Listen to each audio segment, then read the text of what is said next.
y que nos encontramos ahora además en un momento en el cual nos damos cuenta de que han pasado alrededor de 8 iniciativas de norma, no sé si eso se ha actualizado, pero de esas 8 hemos sabido además que 6 de ellas son movidas principalmente por la derecha, lo cual obviamente a nosotros nos preocupa, y como organización, ¿verdad?, popular del territorio, como una organización también de carácter político, nos interesa poder ser un aporte en esto, y en particular lo que nos interesa es poder posicionar aquellas iniciativas populares de norma que son de movimientos sociales, que son de organizaciones sociales, ¿verdad?, y que por lo tanto van en la línea de tener una constitución que ayude al pueblo, y por eso es que hoy día tenemos a 2 tremendas invitadas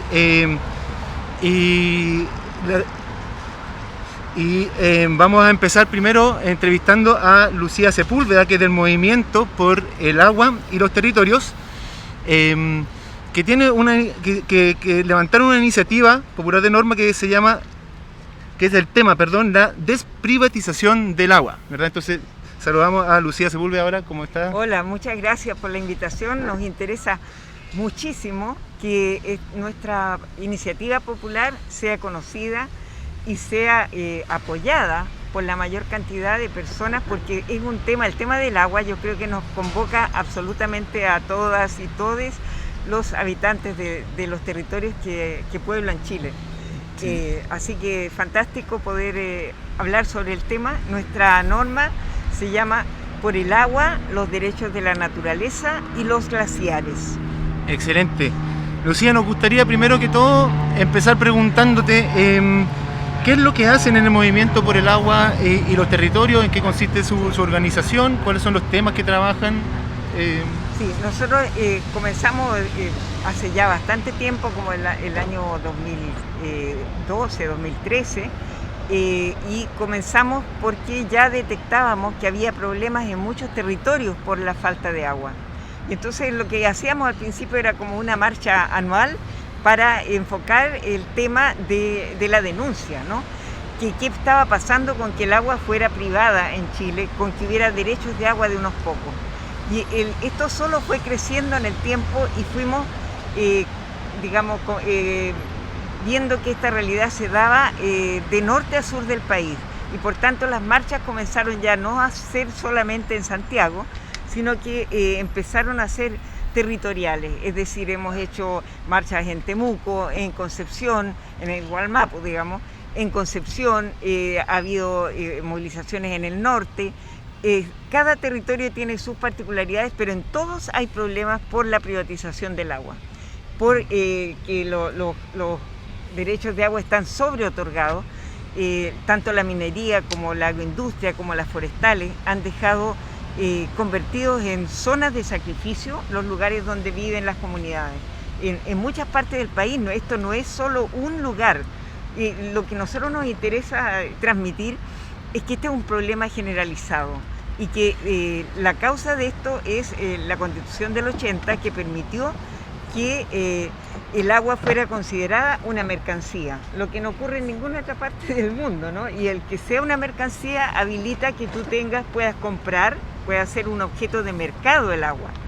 Entonces nuestro objetivo principal al levantar una iniciativa popular de norma es acabar con eso, ¿no? El agua no debe nunca más ser un objeto del mercado, el agua tiene que ser desprivatizada, y tenemos que buscar la forma de asegurar que tanto la naturaleza como los pueblos y las comunidades tengan el agua para tener un buen vivir y para tener, soberanía alimentaria, todo lo que hacemos, porque las dimensiones del agua son para la vida, pero la vida no solo de los seres humanos, sino que la vida de cada especie, la vida de los ecosistemas. Entonces es un concepto muy integral. Y estamos viviendo en una sociedad que no está acostumbrada a mirar las cosas de esa forma.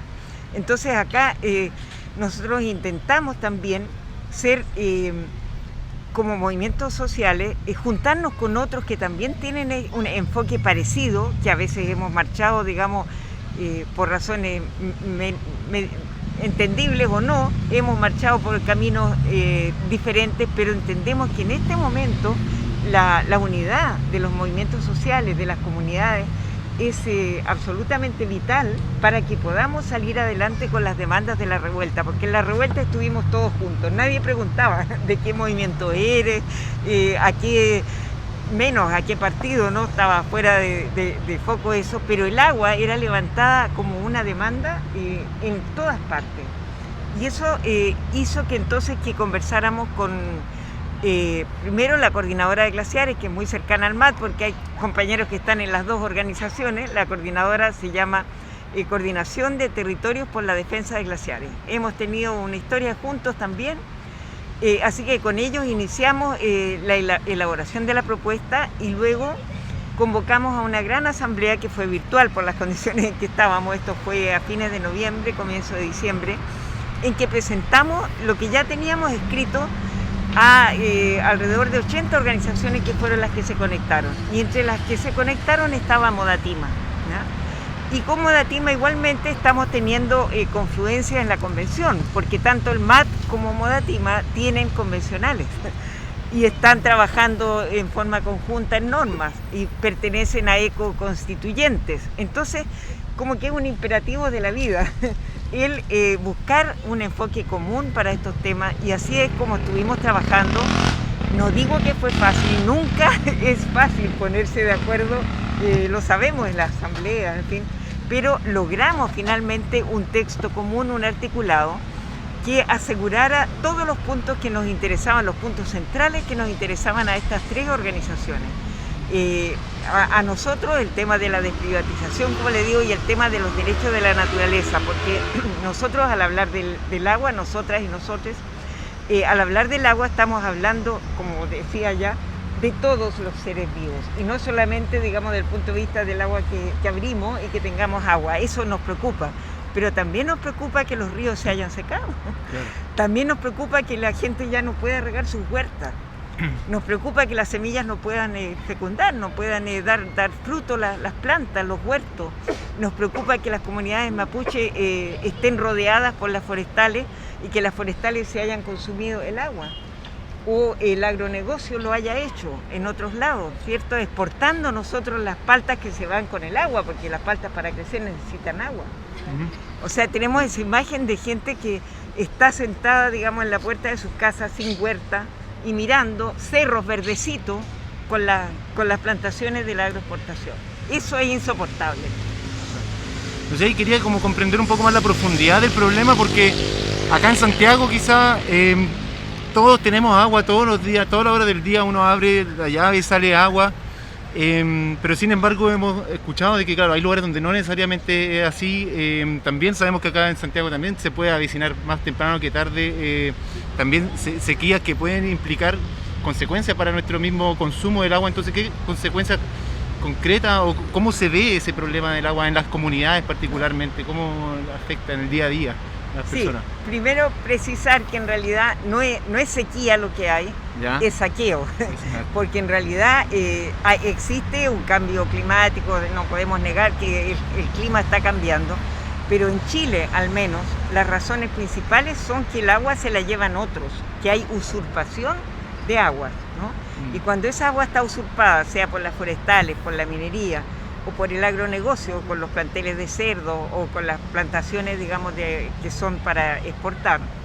en ese caso lo que ocurre es que ya llegan a una situación extrema en que tienen que depender de un camión aljibe. Las municipalidades se tienen que gastar el presupuesto que no tienen. Eso significa menos salud para la gente de esa comuna, menos educación, menos garantías para los habitantes, porque hay que pagar, y es un gran negocio ese de los camiones aljibes. Claro. Es un tremendo negocio y cada vez hay más comunas. Tengo un problema para acordarme de los números, ¿no? Pero sé que son muchísimas, son más de 300 las comunas. La cifra de la DGA, que es la que lleva la cuenta, va cambiando también, no es una cifra estable. Claro. Declaradas en escasez hídrica hay más de 300 comunas en Chile. De manera que es un problema muy, muy grave, pero eso es, como te digo, las personas que no tienen agua potable. Pero a esto tenemos que agregar a aquellos que pueden tener todavía agua que les salga del caño, pero que ya su calidad de vida o su forma de vida, su sustento cambió totalmente. O sea, las mujeres son como siempre las más afectadas, ¿no? porque no pueden tener la huerta. Entonces la subsistencia familiar está totalmente alterada, venida a depender, a tener que ir al pueblo a comprar la fruta, la verdura que ellos siempre producían, ¿no? Con lo que eso significa para una familia.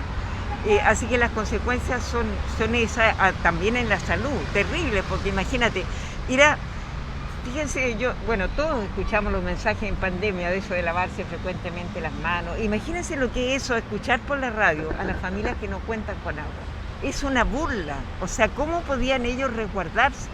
No tenemos una idea quizás cuándo vamos a tener esa noción estadística de cómo afectó la pandemia a las comunidades rurales y cómo el tema del agua incidió en eso, pero sin duda que tiene que ver. Y el hecho también de estar pagando el agua.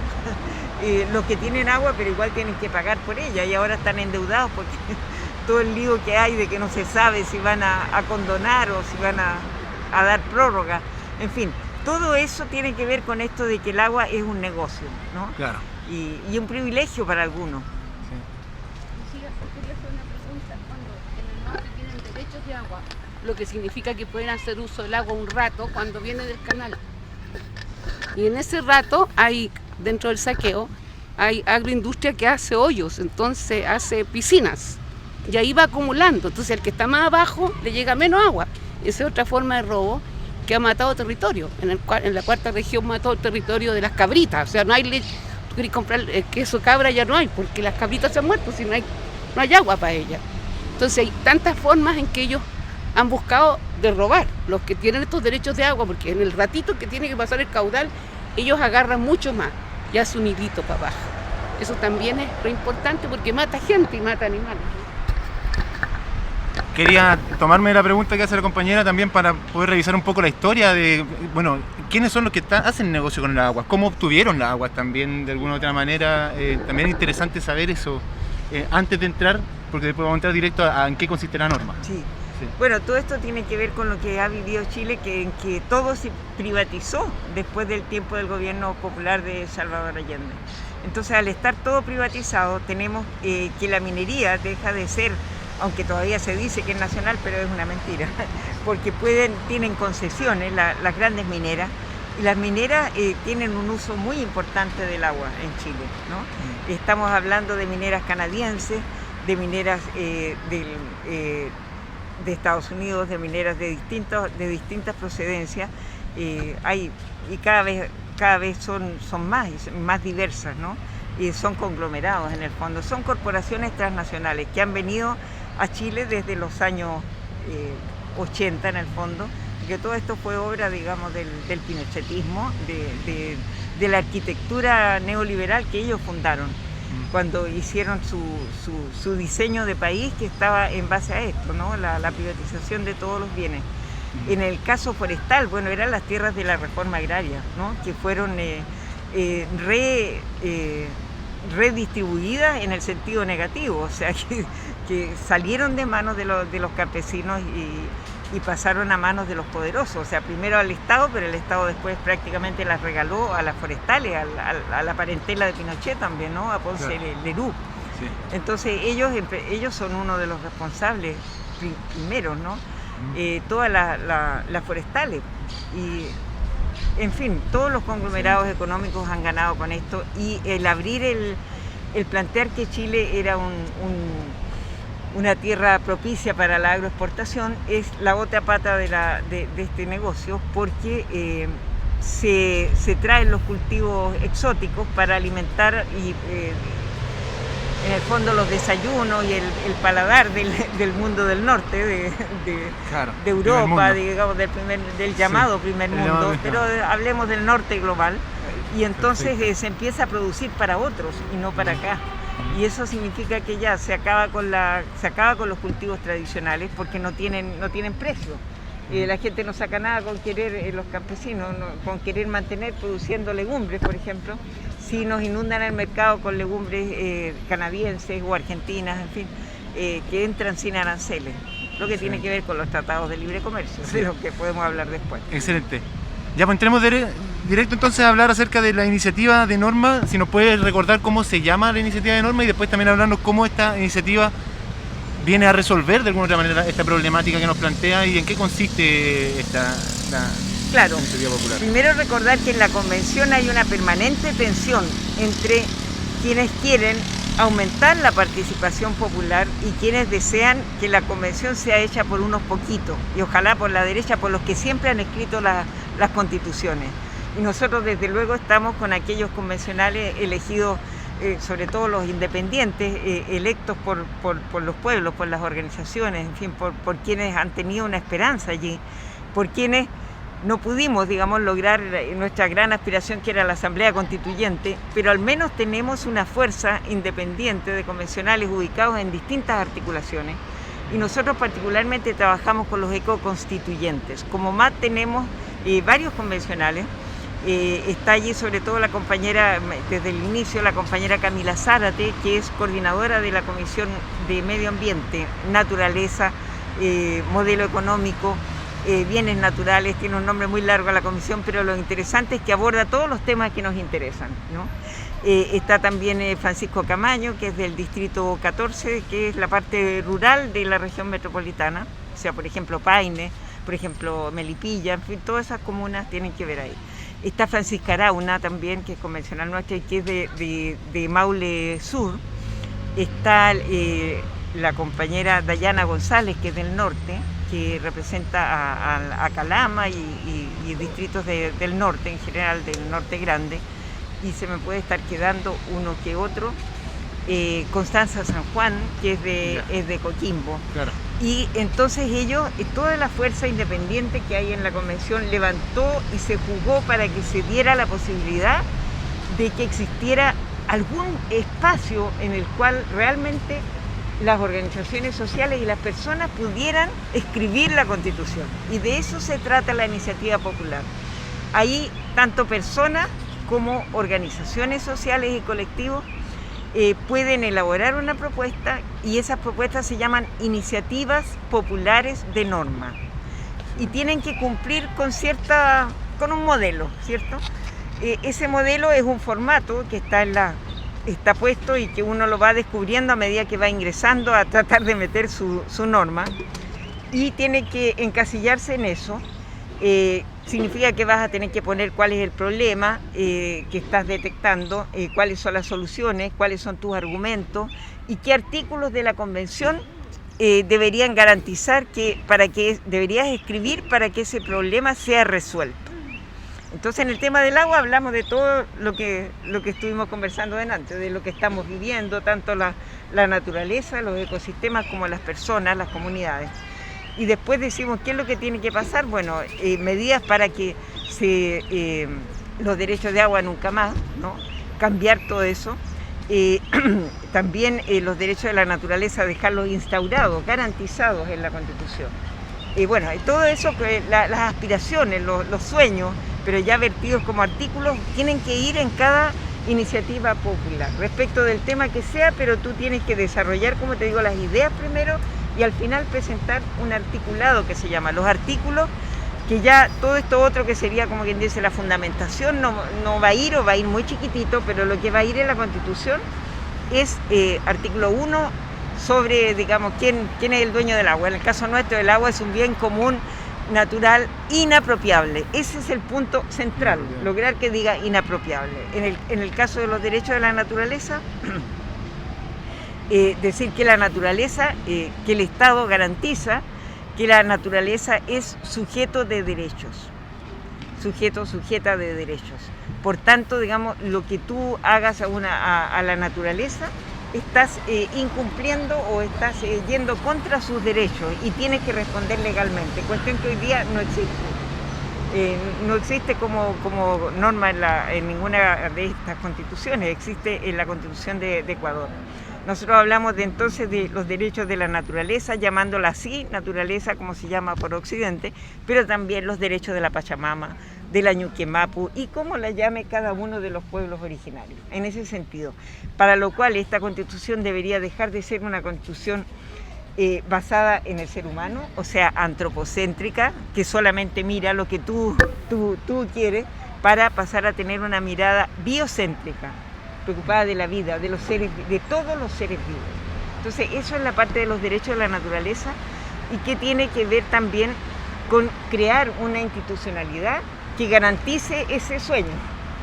Porque claro, el río no se puede levantar a defenderse en un tribunal, entonces tiene que haber un ente jurídico, en este caso se va a llamar Defensoría de la Naturaleza, un ente autónomo que va a ser el encargado públicamente de defender, o sea, de custodiar que estos derechos sean cumplidos, ¿no? Y lo otro, el derecho humano al agua, por supuesto, entonces también ahí se crea una nueva institucionalidad en distintos plazos, porque el problema es tan grande que no puedes revertirlo de una vez.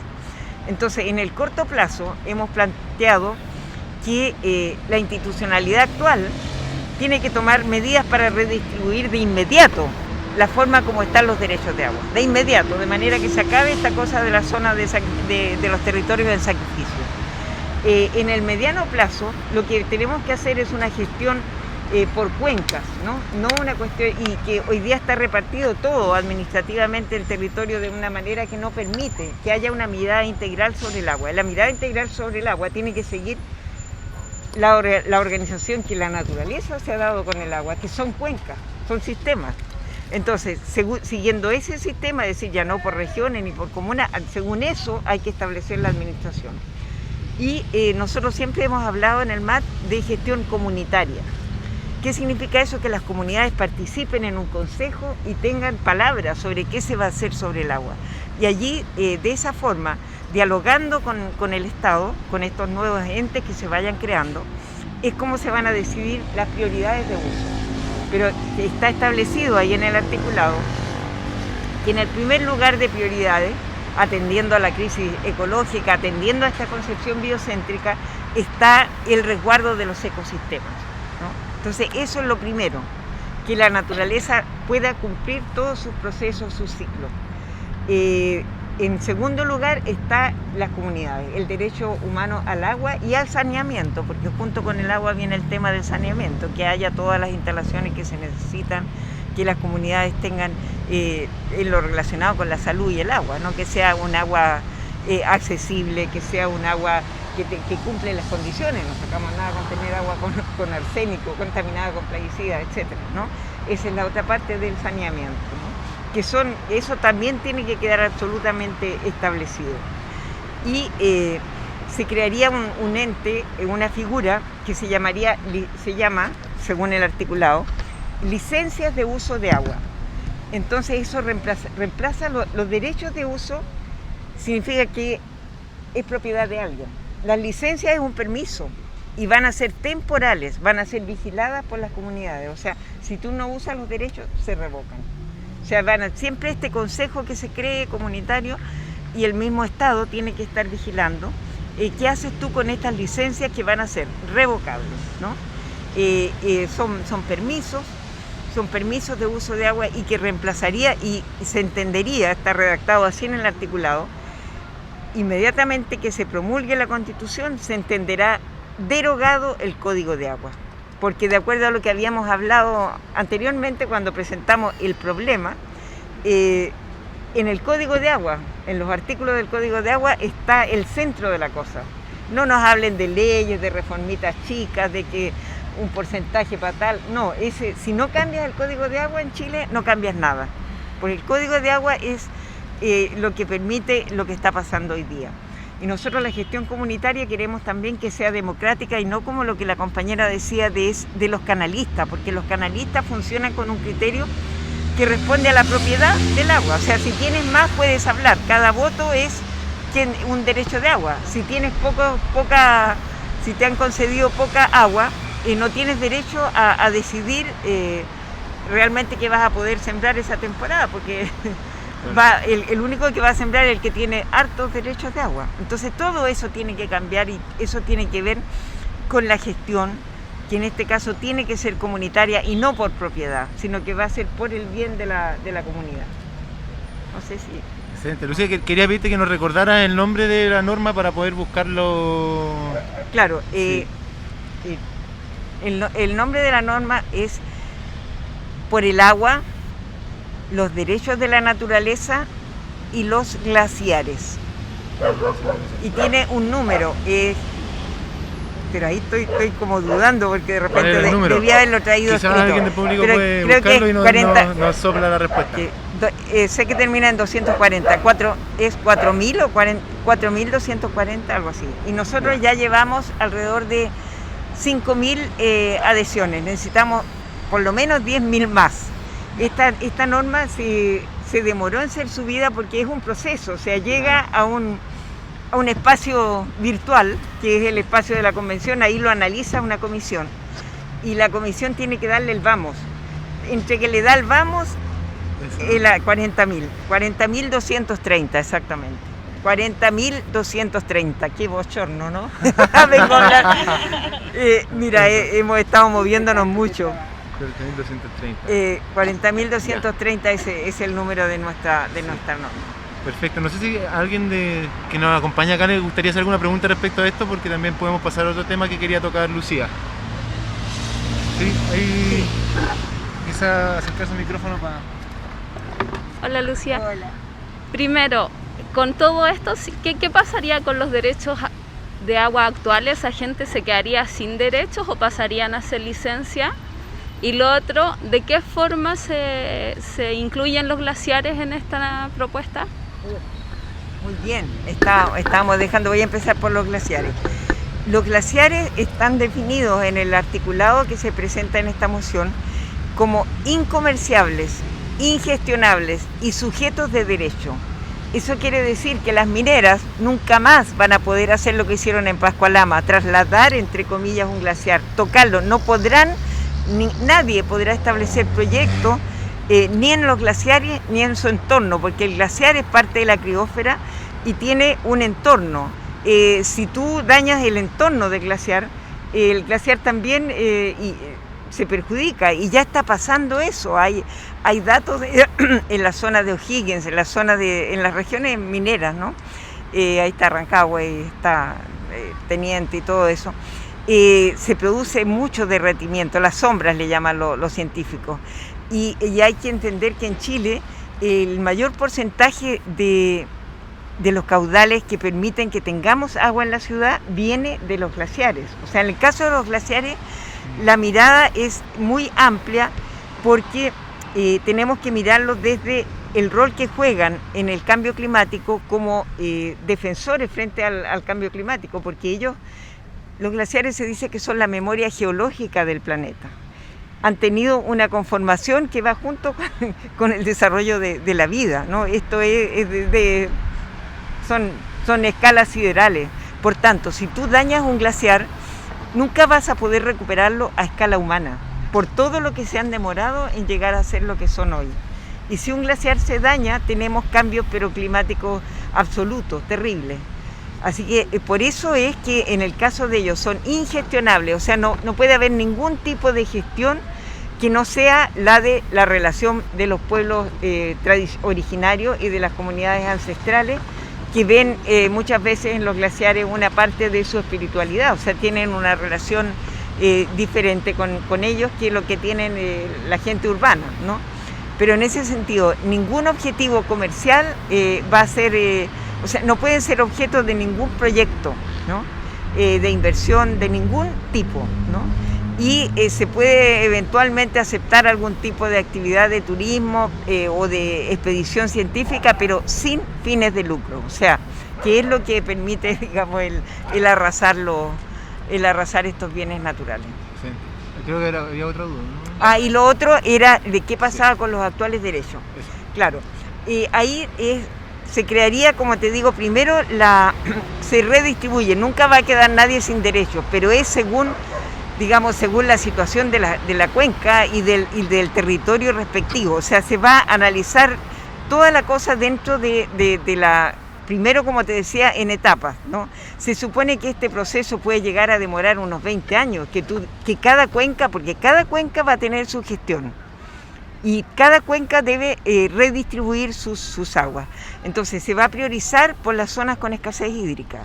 Y dentro de eso, primero se va a crear una nueva institucionalidad integral del agua, o sea, un solo ente que va a ser el encargado de llevar adelante este proceso. Se va a crear un consejo técnico Este consejo técnico va a analizar la situación de las cuencas, va a tener el listado de quiénes son hoy los dueños de derechos de agua y quiénes son los afectados, y de acuerdo a eso va a ir en este plazo que no está fijado en el tiempo porque es muy difícil cuánto, pero se sabe que ese es el largo plazo. En el mediano plazo se va a priorizar por unas 2 o 3 cuencas que sean las que están en situación más crítica, y en lo inmediato, que sería tal vez tu pregunta, la actual institucionalidad, o sea, la DGA, va a tener que usar sus atribuciones, porque hoy día podrían haber hecho cosas y no las hacen. Entonces va a tener que usar todas sus atribuciones y redistribuir hoy. No es despojar a nadie, sino que es redistribuir. Ese es el punto. Los derechos de agua no pueden seguir acumulados en algunos que muchas veces ni siquiera los usan. Esto es radicalmente distinto, por ejemplo, de esta ley de la que están hablando ahora, que por fin va a salir y que demoró 11 años. Pero la ley no produce ningún cambio de fondo, porque no altera, el 80% de los derechos de agua que están otorgados no van a ser tocados. Y habla de un 20% que se otorgaría de otra manera, pero ese 20% creemos que ya ni existe, porque se habla de que todos los derechos están sobreotorgados. Entonces, ¿de qué 20% están hablando? Es muy hipotético eso. O sea, es una ley. Pero en este otro criterio, como te digo, hablamos de redistribuir y las priorizaciones, hacerlas en discusión entre las comunidades y el organismo especial que se cree por el Estado, con la asesoría de una comisión técnica especial. En esa comisión técnica va a tener también un carácter plurinacional, porque estamos hablando de un Estado que queremos que sea plurinacional.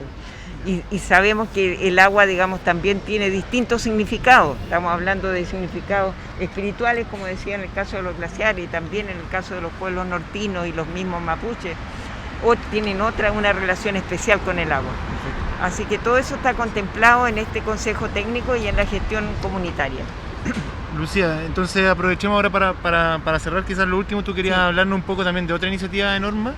Claro, mira. De Chile Mejor se interesa, entonces con quién la están levantando y un poco en qué consiste también para llamar a la gente. Mira, en este marco de tantas iniciativas que hay como MAT, nosotros hemos estado priorizando ciertas normas y justamente Gaby, que va a hablar de Anamuri, la norma que está levantando Anamuri es una de las que priorizamos, y la otra que está en segundo lugar de prioridad es Chile Mejor sin TLC, que presentó una norma que se llama por la soberanía de los pueblos en los tratados de libre comercio. Y claro, el nombre nos ayuda mucho a entender y nos dimos cuenta después de qué se trata. En el fondo es no al TPP, ¿no? Es no al TPP, ¿no? Que no, para una constitución no podéis decirlo así. Pero es eso, o sea, es cómo paramos las corporaciones, cómo paramos a Monsanto, cómo paramos a todas las mineras, a todos los que nos quieren parar a nosotros. Cómo ponemos resguardo en la constitución que hagan que sea inviable para ellos firmar ese tratado, porque ya no les va a permitir hacer lo que están haciendo ahora y revisar todos los tratados vigentes para poderlos revocar en su momento, ¿no? Hacer una revisión integral y que nunca más Chile pueda ser demandado como está siendo demandado ahora por sacar la plata el 10%. Están demandando las corporaciones, los seguros, y si nosotros logramos los cambios que queremos en la constituyente, también van a haber represalias de las corporaciones. Entonces no puede ser que Chile siga siendo un país que aprueba y aprueba y aprueba tratados que nos dejan amarrados a lo que quieran hacer las corporaciones, que nos van a acusar de expropiación y por eso nos llevan a tribunales internacionales. Entonces lo que quiere esta norma de Chile Mejor sin TLC es poner que seamos nosotros los que les pongamos los candados, que le ajustemos. No, de esto no aceptamos, ¿no? Si usted quiere hacer un tratado, pero esta parte no me la va a tocar, o sea, la soberanía. Nosotros tenemos derecho a hacer nuestras propias leyes, nosotros tenemos derecho a seguir, una alimentación sana, sin transgénicos, a contar con la semilla, a contar con medicamentos, y no que sea la industria farmacéutica y la industria de los agrotóxicos y de los químicos la que venga a darnos las normas de cómo vivir. Entonces, de eso se trata esta norma, que tiene este nombre tan, poco significativo quizá, que es soberanía de los pueblos en los tratados de libre comercio, porque lo que quiero decir es que lo que tenemos ahora son tratados que nos entregan de pies y manos a Bayer Monsanto. Excelente. Un aplauso. queremos agradecer muchísimo la entrevista de Lucía Sepúlveda y hacer un llamado a que le hagan seguimiento a las iniciativas que vayan promoviendo y levantando el movimiento por el agua y los territorios, en particular su iniciativa 40.230, si no me equivoco con el número. ¿Ah? Sí. Ah, ya era 200... Ah, ya lo perdí. 240 son 40.240. 230. ¿Eh? No la había memorizado. 40.230 entonces. Es verdad. ¿Sabes el número? 30, esa es 33.620, pero no, tampoco está segura. Pero la tengo en mi celular. Excelente, ha sido muy clara la presentación, muy agradecido, me encantó en verdad el espacio. Gracias, Lucía. No, gracias a ustedes. Muchas gracias. Sí. Espérate. Ahora